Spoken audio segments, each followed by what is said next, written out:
Abidjan, le 22 septembre 2014. Des nouvelles du président Alassane Ouattara en ce moment en déplacement à New York pour la 69e session de l'Assemblée générale des Nations Unies. Le docteur Alassane Ouattara a été reçu aujourd'hui par les responsables de la Fondation Soros, un groupe qui investit dans la promotion de la démocratie. Le Congrès international de la paix introduisait en juillet 1989 la culture de paix dans l'esprit des hommes, mission assignée à la Fondation Félix Houphouët-Boigny, née la même année. 25 ans après, quel est le bilan? Des experts internationaux y travaillent depuis ce matin à Yamoussoukro.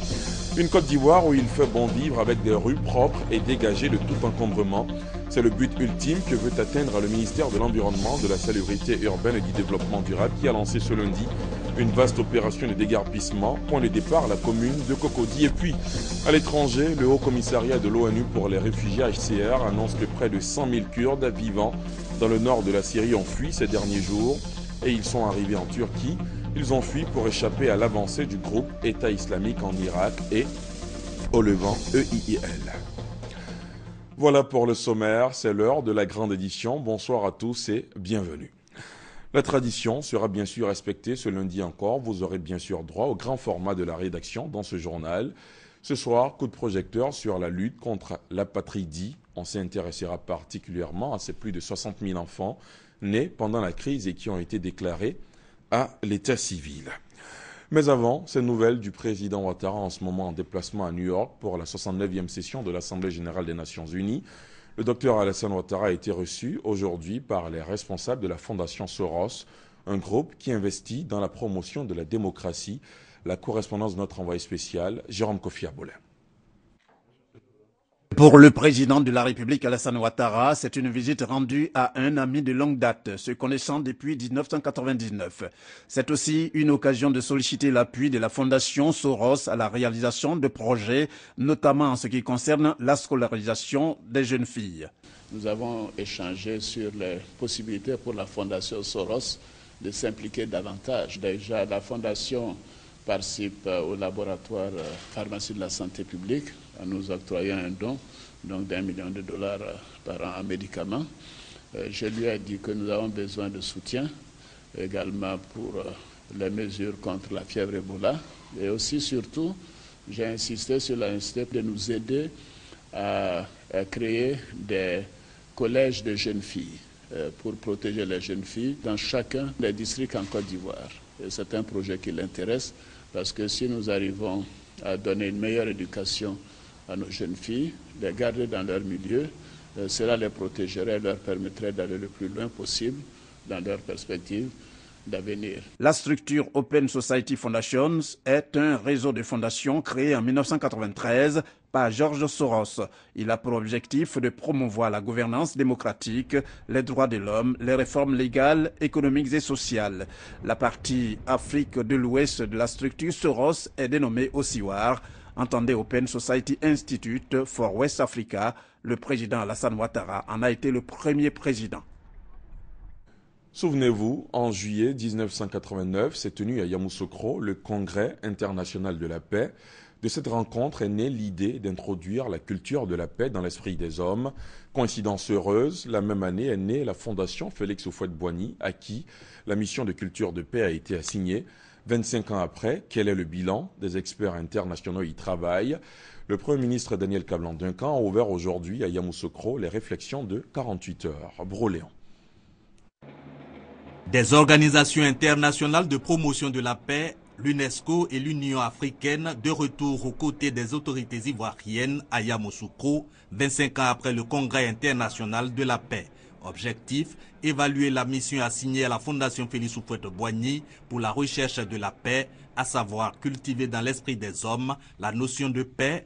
Les guerres naissant dans l'esprit des hommes sont associées des institutions panafricaines et sous-régionales, BAD et Union du fleuve Mano, spécialisées dans le financement du développement.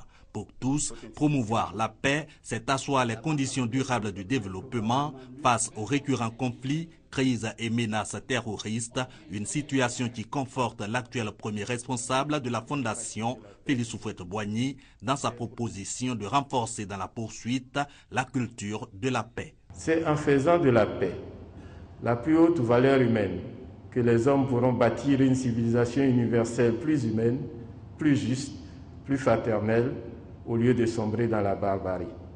Hommes et femmes réunis dans un même élan de volonté et de coopération peuvent le réaliser. Message bien perçu par le président Alassane Ouattara, dira le Premier ministre. Daniel Kablan-Duncan promet qu'en plus d'accroître ses efforts en faveur de la paix, le gouvernement va davantage soutenir les initiatives de réconciliation, de cohésion sociale et de vivre ensemble. Il nous faut, par des progrès économiques soutenus et inclusifs, travailler activement à l'atténuation de la pauvreté dans nos communautés et dans nos pays. Car au nombre des causes des violences et des conflits se trouve la pauvreté, voire l'extrême pauvreté, fortement aggravée par le chômage. Par ailleurs, nous devons renforcer la promotion et l'approfondissement de la démocratie dans nos pays respectifs, avec pour corollaire la construction d'institutions fortes. Objectif, consolider l'héritage de paix légué à la nation ivoire par son fondateur, le président Félix Houphouët-Boigny, héritage pour lequel hommage a été rendu à l'illustre disparu et au professeur Joachim Boni, ex-gestionnaire de la fondation Félix Houphouët-Boigny. La commémoration de ce 25e anniversaire de l'introduction de la culture de la paix dans l'esprit des hommes ne pouvait pas mieux tomber. Hier, le monde entier célébrait la Journée internationale de la paix, événement institué par l'ONU tous les 21 septembre. Ici, en Côte d'Ivoire, la ville d'Aboasso a abrité une rencontre dédiée à la paix sur initiative de l'ONG Agir pour la paix et le bien-être, rencontre au cours de laquelle la population a pris l'engagement de poser des actions en faveur de la paix. Herman Niamia. Comment pouvons-nous chacun contribuer à bâtir la paix en Côte d'Ivoire pour nous-mêmes, nos enfants et nos petits-enfants?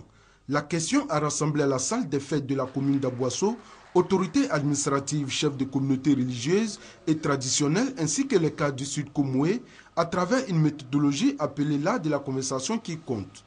3 heures durant, entre partage d'expériences sur la paix et sensibilisation, les participants ont identifié les conditions à la cohésion sociale avant de prendre des engagements.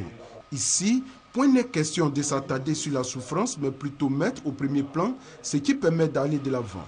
Le préfet des régions du Sud Komoué s'est félicité pour la mobilisation des populations d'Aboasso quand il s'agit de paix, avant de rappeler son importance dans la société. Nous venons de faire une mauvaise expérience, de troubles pendant une décennie, et on a compris que le président Fouet avait raison de dire que le vrai bonheur, on l'apprécie lorsqu'on l'a perdu. C'est maintenant que nous avons apprécié, que les Ivoiriens apprécient maintenant ce que ça veut dire la paix. Cette conversation sur la paix est à l'initiative de l'ONG APB, Agir pour la paix et le bien-être. Une ONG qui, au dit de son président Kofi Amani, s'est donnée depuis 2011 pour objectif d'œuvrer pour la paix en Côte d'Ivoire. On n'a pas la paix pour un seul jour. C'est comme quelqu'un, il a mangé aujourd'hui, demain il doit manger, après-demain il doit manger, et ainsi de suite. Et même plusieurs fois par jour. La paix, c'est quelque chose dans ce sens-là. Après les cadres, l'ONG APB a rencontré la notabilité du royaume d'Issanvi, toujours dans le cadre des conversations sur la paix. Des conversations comme celle d'Aboasso, l'ONG en a organisé une vingtaine en Côte d'Ivoire. Notons que cette conversation sur la paix s'est tenue dans le cadre de la Journée internationale de la paix, instituée tous les 21 septembre par l'ONU. Quel est l'intérêt de cette Journée internationale de la paix aux yeux des populations vivantes en Côte d'Ivoire ? Qu'en pensent-elles? Que représente la commémoration à leurs yeux? Il se prononce au micro de Serge Gongomé. Guerre interminable en Syrie, guerre répétée en Irak et attentats quotidiens. Autant de situations difficiles qui perturbent la vie économique et sociale des populations ainsi que les efforts de paix. Aussi, l'Organisation des Nations Unies a-t-elle institué la journée du 21 septembre, journée internationale de la paix. Il s'agit pour cette institution d'interpeller les citoyens du monde à s'engager résolument dans la recherche d'une paix durable. À la faveur de cette journée, des Ivoiriens se prononcent. Si nous parlons de paix, nous parlons ici de tout ce qui peut rendre tout le monde tranquille et tout ce qui peut créer une vie paisible, la cohésion et la communion des âmes et une certaine harmonie. S'il y a la paix, tout est possible. Mais s'il n'y a pas la paix, rien n'est possible. Et donc, au niveau de la Côte d'Ivoire, je dirais que cette volonté d'aller de la paix, il faut vraiment la cultiver, la renforcer et que tous les partis politiques évitent la violence, s'inscrivent dans cette dynamique de paix. La paix retrouvée en Côte d'Ivoire a permis aux autorités de réaliser de grands chantiers pour le bonheur des populations. Preuve que le retour à la paix pourra permettre également aux pays en crise de reprendre le chemin du développement et donner forme aux aspirations de leur population. Vendredi a eu lieu à Totobré, sous-préfecture de Gagnoa, le lancement officiel du deuxième passage des journées nationales de vaccination contre la poliomyélite. Totobré est symbolique, c'est dans ce village qu'un agent vaccinateur avait perdu la vie lors des premières campagnes de vaccination en juin dernier. Éric Goré, Serge Colère. Depuis juillet 2011, la Côte d'Ivoire n'a enregistré aucun cas de polio sauvage. Dans le district de Gagnoa, le dernier cas date de 2007. Le lancement du deuxième passage de la campagne de vaccination contre la poliomyélite dans le département de Gagnoa vient renforcer toutes ces actions de lutte pour éradiquer définitivement la polio. Le représentant du ministre de la Santé et de la lutte contre le sida a félicité les agents vaccinateurs, les invitant à poursuivre leurs efforts. 2018, a-t-il indiqué, est l'année butoir pour la certification de l'éradication de la poliomyélite et la Côte d'Ivoire n'est plus loin du but. Le deuxième passage des journées nationales de vaccination contre la poliomyélite a débuté officiellement à Totobré dans la sous-préfecture du Gagnoa. Un hommage à Dassé Michel, agent vaccinateur décédé lors du premier passage de vaccination en juin dernier. La ministre de la Santé et de la lutte contre le sida, après avoir apporté la compassion du gouvernement à la famille, a décidé de prendre en charge la scolarité 2014-2015 des enfants de cet agent vaccinateur disparu dans l'exercice de ses fonctions. Une Côte d'Ivoire où il fait bon vivre, avec des rues propres et dégagées de tout encombrement. C'est le but ultime que veut atteindre le ministère de l'Environnement, de la Salubrité urbaine et du Développement durable. Il vient de lancer ce lundi une vaste opération de déguerpissement dans les 10 communes d'Abidjan. Point de départ, la commune de Cocody, un caterpillar s'est chargé de raser des magasins et maquis sous les yeux de responsables du ministère de la Salubrité urbaine, maître d'œuvre de cette opération. Doigt des Lazare, témoignage. Salif Moumouni et ses frères sont en plein déménagement ce lundi 22 septembre. Un caterpillar est aux portes de leur magasin, installé sur le domaine public de l'État. La mairie était venue nous donner convocation le jeudi passé, puis le vendredi, c'est le service de salubrité qui est venu nous donner convocation. Comme il n'y a pas un délai là-dessus, donc c'est ça qui a fait qu'on a tardé l'opération de ramassage. Bon, mon souhait, c'est de trouver aussi des places appropriées. Ce déguerpissement est le début d'une vaste opération de salubrité, dénommée Opération Pays Propre, initiée depuis 3 ans par le ministère de l'Environnement, de la Salubrité urbaine et du Développement durable. Elle se tient chaque année. Une opération qui vise, selon son coordonnateur, à donner une image plus reluisante aux villes et communes de Côte d'Ivoire. Chaque parcelle de terrain en zone urbaine a une identité. Vous avez des servitudes qui sont réservées au réseau. Vous avez la voirie et les trottoirs aux piétons et aux véhicules. Il faut que nous puissions respecter. Dès mars jusqu'en mai, nous avons distribué les mises en demeure et encore fait des sensibilisations. Et c'est maintenant que nous démarrons l'opération proprement dite sur le terrain. Les 10 communes d'Abidjan et banlieue sont concernées par cette opération qui va se poursuivre sur 3 mois dans le district d'Abidjan. Déjà dans la commune de Yopougon, les mises en demeure sont distribuées aux propriétaires des magasins et aux commerçants illégalement installés sur les trottoirs et les canalisations réservées aux eaux de ruissellement. Il compte contribuer à l'amélioration des conditions de travail des élèves et enseignants de la ville d'Odiéné. Le maire de la commune, Nassene Batoré, et son conseil municipal ont remis ce week-end des mobiliers et matériels pour équiper des écoles du primaire et du secondaire de la ville. Un don d'une valeur de 50 millions de francs CFA qui devrait permettre à améliorer les résultats scolaires dans cette ville du nord-ouest de la Côte d'Ivoire. Le point avec Mamadou Kwasi. Avec 95,66%, Odiéné est classé premier au plan national à l'examen du CEP et à l'entrée en 6e session 2014. De meilleurs résultats également au BEPC et au BAC pour la Direction régionale de l'éducation nationale et de l'enseignement technique d'Odiéné.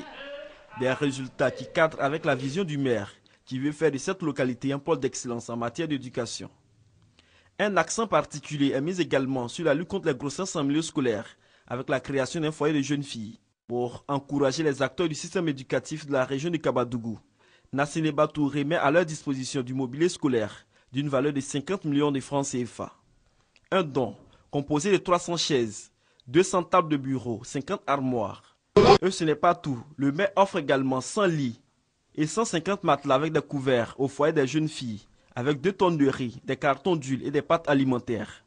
Des vivres destinés aux cantines scolaires de la ville. La cérémonie de remise de ces dons a été l'occasion pour elle de réaffirmer son engagement pour une école de qualité, tout en améliorant les conditions de travail des élèves et des enseignants. Elle invite par ailleurs ses parents à la scolarisation de la jeune fille. La place des enfants est alors à l'école et non dans les plantations ou à la maison pour effectuer les travaux domestiques. Je souhaite un suivi constant du travail de vos enfants. Ils ne doivent pas être abandonnés aux seuls éducateurs et aux maîtres. Nassene Batouré exhorte les élèves au travail afin de participer dans le futur au développement de la Côte d'Ivoire en général et celui du district du Denguélé en particulier.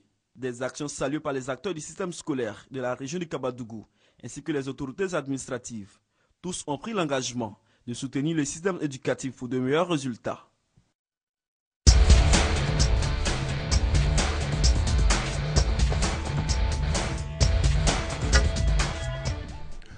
Le grand format, ce lundi, s'intéresse à des enfants. Ils sont plus d'un millier, ceux nés à partir de septembre 2002 dans les ex-zones centre, nord et ouest, ainsi que ceux qui sont nés pendant la crise post-électorale de 2010 et qui n'ont pu être déclarés à l'état civil pour leur permettre d'avoir un extrait d'acte de naissance. Une ordonnance a été prise en 2011 et un décret en 2013. Les parents de ces enfants ont jusqu'à la fin de ce mois de septembre pour faire établir un extrait de naissance à leur progéniture. Quels sont les enjeux de cette loi? Quel bilan à quelques jours de la fin de l'opération? C'est un sujet grand format signé Michel Dicret. Christian Boussou a 4 ans. Né en pleine crise post-électorale en 2011, ses parents n'ont pu le déclarer à l'état civil. Aujourd'hui, c'est chose faite avec l'assistance d'une ONG. Christian a désormais un extrait date de naissance grâce à la loi du 23 janvier 2013 relative à l'enregistrement de naissance survenue durant les années de crise en Côte d'Ivoire. Les naissances et les décès survenus pendant la période allant du 20 septembre 2002 au 31 juillet 2011 dans les ex-zones centre-nord-ouest et du 30 novembre 2010 au 31 juillet 2011 sur le reste du territoire national pourront être déclarés, nonobstant l'expiration des délais légaux. C'est une aubaine qui vient pour satisfaire tous ceux qui n'ont pas eu la chance d'avoir des extraits pendant la période de crise. Parce que comme nous le savons, pendant la crise, chacun s'est déplacé pour aller se réfugier un peu ailleurs. Et les enfants qui n'ont pas pu être déclarés pendant cette période devaient revenir sur le lieu de naissance pour pouvoir établir une chose, un extrait. Si cette loi a permis aux parents de contourner la longue procédure pour l'obtention du jugement supplétif, elle a surtout contribué à éviter les risques d'apatridie. En dehors de cette loi, il y avait des délais légaux. Quand l'enfant est né, il y a 3 mois, 90 jours pour faire une déclaration. Passé ce délai, l'enfant n'a plus de papiers. Et donc cette loi-là permet de combler ce vide-là. Parce qu'après, il faut aller à la justice, faire une audience foraine pour avoir un jugement supplétif. Et on s'est dit que c'était donner des papiers aux gens. Non, c'est pour éviter que les gens ne soient apatrides. Apatride, c'est quelqu'un qu'aucun État ne reconnaît. Pour comprendre pourquoi cette loi concerne aussi les enfants nés dans les ex-zones centre, nord et ouest, remontons l'aiguille de l'horloge du temps jusqu'en 2008. Nous sommes dans le département de Mans. C'est dans un état critique que Dame Ko Awa est admise à l'hôpital général suite à un accouchement à domicile. En fait, aujourd'hui, là, c'est nous dépasser. Si nous, toujours, quand on a fait, c'est propre, c'est bon. On a fait beaucoup d'enfants au village. Et puis, les femmes, ils sont contents. Les accouchements à domicile dans ces zones étaient légion après le déclenchement de la crise en septembre 2002. Des milliers d'enfants nés avec l'aide des matrones n'ont pu être déclarés à l'état civil faute de certificat d'accouchement délivré par une sage-femme ou un médecin. En plus, l'état civil n'a pas fonctionné normalement dans cette partie du pays du fait de la guerre. Quand la guerre a éclaté, avec tout ce que chacun sait, la voie de la mairie était fermée. Et il était difficile de faire des déclarations.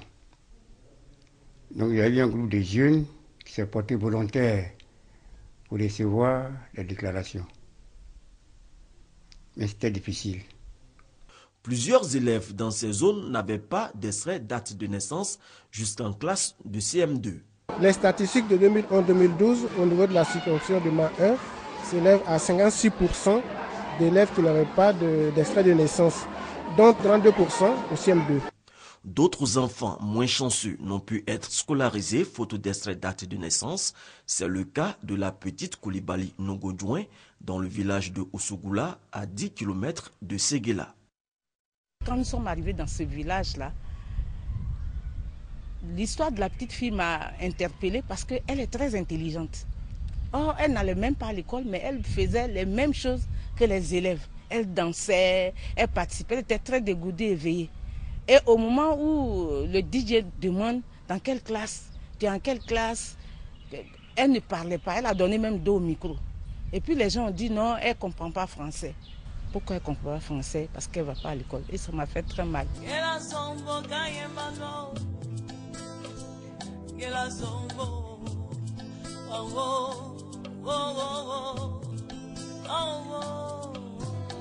Depuis la prise de l'ordonnance relative à l'enregistrement de la naissance en 2011 jusqu'à l'adoption de la loi modifiant cette ordonnance en 2013, des milliers d'enfants ont pu obtenir leur extrait d'acte de naissance.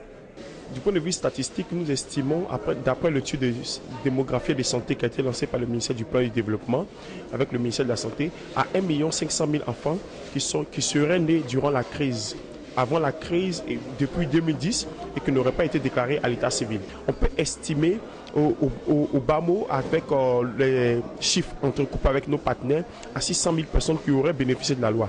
600 000 enfants sur 1 500 000 potentiels concernés, un résultat pas encore satisfaisant qui laisse planer le risque d'apatridie sur environ 900 000 enfants. Henri Konan Bédié, homme de l'année, une distinction attribuée au président du PDCI RDA par le MONASCO, le mouvement national de soutien à la candidature unique du président Ouattara à la prochaine présidentielle. Information donnée ce lundi au siège du mouvement à Cocody à la faveur d'une conférence de presse. Gabriel Zani. Henri Konan Bédié, président du Parti démocratique de Côte d'Ivoire, est désigné l'homme de l'année par le MONASCO, mouvement national de soutien à la candidature unique au sein du Rassemblement des oufouettistes pour la démocratie et la paix. Cette désignation fait suite à l'adhésion du président du PDCI à l'idée de la candidature unique dans l'Alliance.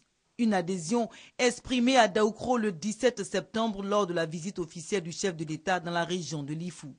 Mission accomplie donc par le MONASCO, mais pour le mouvement commence un autre combat. C'est de transformer la candidature unique obtenue, la transformer en mandat. Et lequel mandat? Au second mandat du président Ouattara, pour qu'il puisse continuer l'œuvre gigantesque qu'il a commencée et qui fait aujourd'hui de la Côte d'Ivoire un pays totalement en chantier. La réélection d'Alassane Ouattara en 2015, le MONASCO compte l'obtenir par une sensibilisation des populations sur les actions du chef de l'État et surtout en travaillant étroitement avec les autres mouvements proches du Rassemblement des Républicains. Pour certains cadres des partis membres du RHDP, l'accord d'Henri Konan Bédié pour la candidature unique est un gage de paix. Il a fait pour sauver la Côte d'Ivoire. Depuis longtemps, il disait, cette affaire-là, je vais régler avec mon jeune frère et vous ne serez pas déçus. Les militants du MFA à la base ne sont pas contre la candidature unique.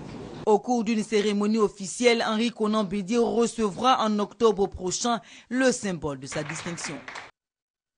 Afrexim Bank, la banque africaine d'import-export, installe une succursale régionale à Abidjan. La signature de l'accord de siège a eu lieu cet après-midi en présence du chef du gouvernement ivoirien, Daniel Kablan-Duncan. Vous le voyez sur ces images, un mémorandum d'accord avec le gouvernement portant sur l'installation de cette succursale a été également signé. Selon Jean-Louis Ekra, La succursale d'Abidjan a pour vocation de couvrir tout l'espace francophone. Elle va offrir aux opérateurs économiques ivoiriens et à ceux de la sous-région un accès direct aux programmes et facilités de la banque. Afreximbank, soulignons-le, est une institution financière qui travaille à la promotion et au financement du commerce entre l'Afrique et le reste du monde, avec un accent particulier sur le commerce entre pays du continent. À l'étranger, d'après le Haut Commissariat de l'ONU pour les réfugiés, HCR, près de 100 000 Kurdes vivant dans le nord de la Syrie ont fui ces derniers jours et ils sont arrivés en Turquie. Ils ont fui pour échapper à l'avancée du groupe État islamique en Irak et au Levant, EIIL. Reportage. Face à la poussée des djihadistes de l'État islamique en Irak et au Levant, les Kurdes de Syrie n'ont plus eu d'autre choix que la fuite. Avec un baluchon de quelques effets personnels rassemblés à la hâte, ils se sont rabattus par milliers vers la Turquie voisine. C'est la population de pas moins de 60 villages, incendiés et vidés à coups de rafales d'armes automatiques, qui se retrouve à vouloir traverser les barbelés et le cordon de sécurité de l'armée turque. Les djihadistes ont pillé tous nos biens, il fallait fuir. C'est la situation sécuritaire qui nous a chassés. Il n'y avait évidemment que la Turquie. Beaucoup viennent de la ville syrienne de Ain al-Arab, Kobané de son nom kurde, à proximité de la frontière. Des combattants du parti kurde syrien de l'Union démocratique y sont encerclés et attendent des renforts du PKK pour arrêter l'hémorragie. Avec l'arrivée de 130 000 réfugiés en 4 jours, ce nouveau débordement de la crise syrienne déstabilise sérieusement la Turquie. Nous approchons les 1 600 000 réfugiés en Turquie et maintenant, avec l'afflux de plus de 100 000, nous ne savons pas où ce chiffre va s'arrêter. Nous ne savons pas de quoi est fait l'avenir. La police turque a même dû intervenir pour empêcher les Kurdes de pénétrer ou retourner en Syrie pour prêter main forte aux leurs restés sur place. La population estime en effet que le président Erdogan ne fait pas grand-chose pour les protéger. Plus encore, il aurait soutenu les djihadistes, même les plus extrémistes, pour faire échec à Bachar el-Assad. Une politique qui se retourne contre lui avec un afflux inattendu d'une population indésirable. Pour terminer, on revient sur ces images du docteur Alassane Ouattara, en ce moment en déplacement à New York pour la 69e session de l'Assemblée générale des Nations unies. Le président de la République de Côte d'Ivoire a été reçu aujourd'hui par les responsables de la Fondation Soros, un groupe qui investit dans la promotion de la démocratie. Vous avez pu suivre le reportage de Jérôme Kofi Abolin, notre envoyé spécial aux États-Unis d'Amérique, dans ce journal. Voilà qui marque la fin de cette demi-heure d'information. Merci de l'avoir suivi. Restez sur RTI 1 sur le coup de 21h. Retrouvez toute l'équipe de RTI Sport dans le Lundi Sport. Moi, je vous dis à demain 20h. Excellente soirée sur la chaîne qui rassemble. Bonsoir.